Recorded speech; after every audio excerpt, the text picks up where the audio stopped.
Dans le cadre de cet entretien, nous recevons Kadiri Gandé Bata, c'est un jeune leader de la ville de Parakou, un acteur politique qu'on ne présente plus. Kadiri Gandé Bata, bonjour. Bonjour. Alors, avant de démarrer cette entrevue, cet entretien, nous allons vous soumettre à un petit exercice. Vous avez devant vous 3 cartes. Nous avons la carte numéro 1, la carte numéro 2 et la carte numéro 3. Vous allez choisir une de ces cartes et c'est le domaine dans lequel nous allons vous interroger parce que toutes ces cartes-là comportent chacune un domaine qui répond à l'actualité. Allez-y. La carte numéro 1, je lis actualité politique. Voilà, ça tombe bien parce que vous êtes un acteur politique, je le disais. On va y aller tout de suite. Kadiri Gandé Bata, qui êtes-vous réellement? Ce que je sais de vous, c'est que vous arborez souvent les couleurs du BR, mais qu'est-ce que vous êtes réellement dans le BR, le parti le Bloc républicain? Je vous remercie, monsieur le journaliste. Ici, c'est monsieur Kadiri Gandé Bata, candidat aux élections communales passées. Je suis un candidat titulaire sur la liste du Bloc républicain. Acteur actif du Bloc républicain et coordonnateur du 3e arrondissement de la ville de Parakou. Un répondant valable du parti Bloc républicain ici à Parakou. Bien sûr. Voilà. On vous voit souvent très actif sur le terrain, dans les activités politiques. Vous avez dit, vous avez été candidat aux élections communales et municipales dernières, mais également les œuvres sociales. Vous êtes à fond là-dedans. Dans quel cadre s'inscrivent ces actions que vous menez souvent? Écoutez, vous savez, nous sommes dans un pays où nous devons tout faire pour honorer au socialisme. Et moi, en tant qu'acteur politique, dès lors, j'ai compris d'être aux côtés de la jeunesse, aux côtés de mes parents. C'est ça qui m'a poussé, un temps soit peu, à commencer par faire les œuvres sociales sur le terrain. Et pas plus tard, depuis un certain moment, nous avons essayé rapidement de commencer par agir sur les personnes du 3e âge. Vous n'êtes pas sans savoir qu'il y a une maladie qui sévit, qu'on appelle le Covid. Nous avons rapidement cherché à faire tout au niveau de nos parents, nos mères, pour leur doter des vivriers, ce qu'elles pourront quand même s'en servir pour survivre. Et à part ça, nous avons cherché aussi à octroyer au niveau des têtes couronnées le système de lave-mains pour lutter contre cette pandémie qui faisait trop de ravages. D'accord. Si je comprends bien, vous vous êtes approprié, disons, la vision hautement sociale promue par le chef de l'État. Bien sûr, parce qu'aujourd'hui, vous n'êtes pas sans savoir que le chef de l'État est en train d'agir au niveau des œuvres que les anciennes personnes ont laissées pour contre.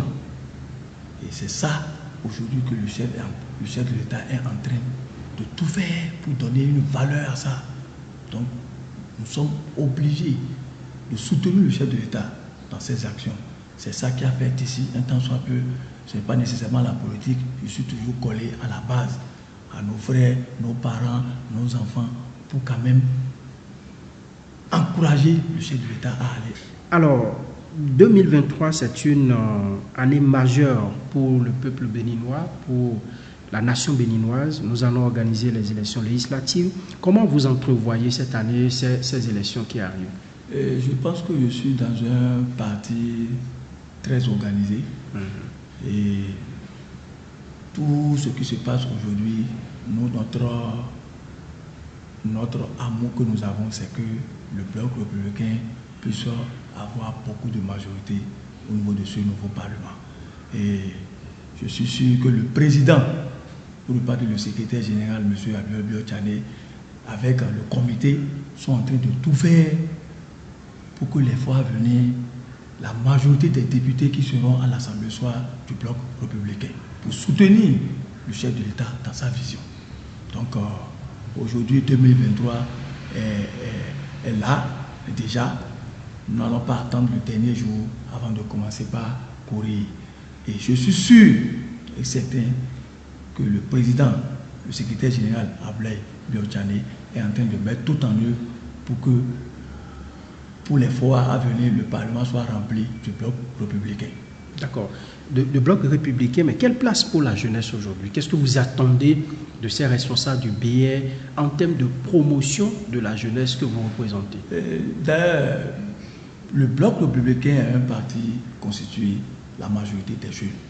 Donc, à ce que je sache, c'est que nos leaders charismatiques sont en train de mettre tout en œuvre pour faire parvenir la jeunesse au sommet.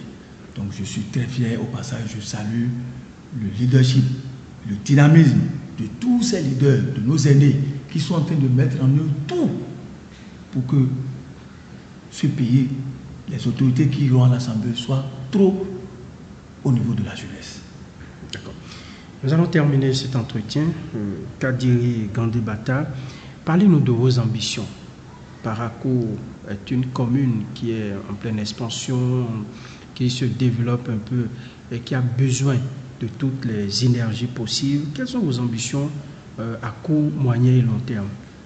Et aujourd'hui, c'est le terrain qui guide. L'ambition que nous avons, c'est de voir notre pays développer. C'est de voir notre pays dans le monde entier, que ça soit un exemple pour l'Afrique.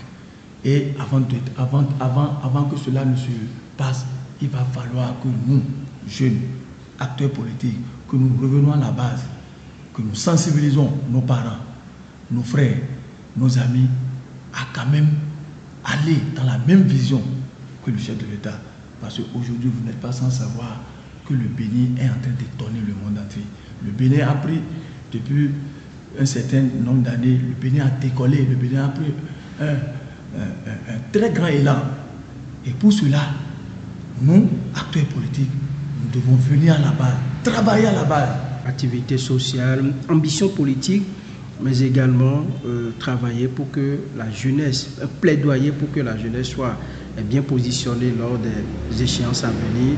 C'est le vœu de Kadiri Gandhi-Bata, jeune acteur politique de la ville de Parakou, qui s'est prêté à nos questions. Mesdames et messieurs, chers téléspectateurs, ce sera tout pour ce numéro de l'entretien.